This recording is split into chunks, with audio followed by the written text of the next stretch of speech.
Hi friends, welcome back to YouTube channel Bhavin vlogs. അപ്പോൾ ഇന്നൊരു മീൻകറി തന്നെ കേട്ടോ. പക്ഷേ ഇത് ഒരു ഓലക്കുട എന്ന് പറയുന്നൊരു മീനാണ്. ഓലക്കൊടി എന്നൊക്കെ പറയും. അതാട്ടോ, അത് നല്ല മീനാണ്. പിള്ളേർക്കൊക്കെ കൊടുക്കാൻ ഒത്തിരി മുള്ളൊന്നുമില്ല, നല്ല ടേസ്റ്റിയാണ്. അപ്പോൾ അതൊരു 1/2 കിലോ എടുക്കുക. അതൊന്ന് കഴുകി വൃത്തിയാക്കി ഒത്തിരി വലിയ പീസല്ല, ഒരു മീഡിയം പീസാക്കി വയ്ക്കുക. അപ്പോൾ അതങ്ങനെ റെഡിയായി കഴിഞ്ഞു.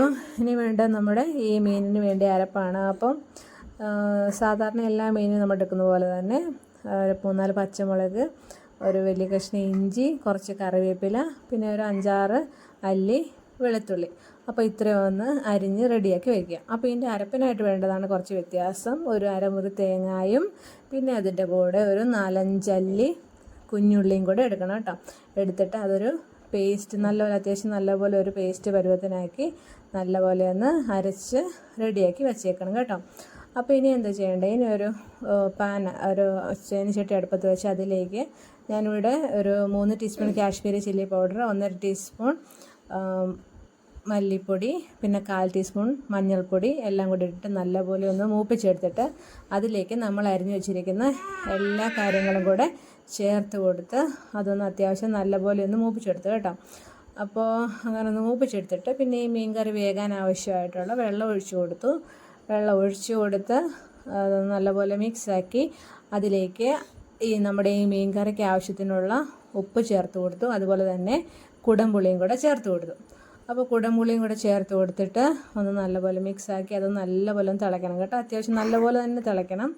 അങ്ങനെ തിളച്ച് അതിൻ്റെ ആ മസാലയൊക്കെ എല്ലാത്തിലൊന്ന് പിടിച്ചൊക്കെ കഴിയുമ്പോൾ പുളിയൊക്കെ ഇറങ്ങുന്ന സമയത്ത് നമ്മൾ കഴുകി റെഡിയാക്കി വെച്ചിരിക്കുന്ന മീൻ കഷ്ണങ്ങൾ ചേർത്ത് കൊടുക്കാം. മീൻ കഷ്ണങ്ങൾ ചേർത്ത് കൊടുത്തു കഴിഞ്ഞിട്ട് അതൊന്ന് നല്ലപോലെ ഒന്ന് തിളയ്ക്കണം കേട്ടോ.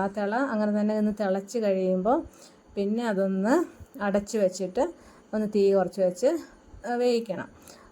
വേവിച്ച് നമുക്കറിയാം, അപ്പോൾ അതിൻ്റെ ആ കഷ്ണങ്ങളിലൊക്കെ ഇച്ചിരി വ്യത്യാസമായിട്ട് ഇച്ചിരി നല്ലപോലെ നമുക്ക് പെട്ടെന്ന് മനസ്സിലാവും അത് വേഗം കാണുമ്പോൾ. ആ ഒരു സമയത്താണ് നമ്മൾ അരച്ച് വെച്ചിരിക്കുന്ന അരപ്പ് ചേർത്ത് കൊടുക്കണ്ടേ.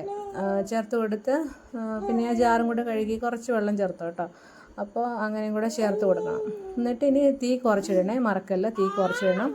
ഇനിയുള്ളതാണ് കടുക് പൊട്ടിക്കുന്നത്. കടുക് പൊട്ടിക്കാനായിട്ട് വെളിച്ചെണ്ണ ചൂടാക്കി അതിലേക്ക് ഉലുവായും പിന്നെ ചെറിയുള്ളി 2-3 അതിൽ നിന്ന് ചെറുതായിട്ട് അരിഞ്ഞതും ഒരു 2-3 വറ്റൽമുളക് കട്ടാക്കിയതും കൂടെ ചേർത്തിട്ട് അതെല്ലാം കൂടെ ഒന്ന് മൂപ്പിച്ച് അതിലേക്ക് ഒഴിച്ചു കൊടുത്താൽ മതി. നല്ല അടിപൊളി ഓലക്കുട കറി റെഡി ആയിരിക്കുകയാണ്.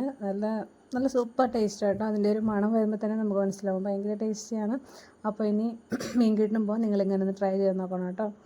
അപ്പോൾ വേറൊന്നുമില്ല, ഇനിയൊരു വീഡിയോ ആയിട്ട് വരുന്നത് വരെ എല്ലാവർക്കും നമസ്കാരം ആൻഡ് താങ്ക്സ് ഫോർ വാച്ചിങ്.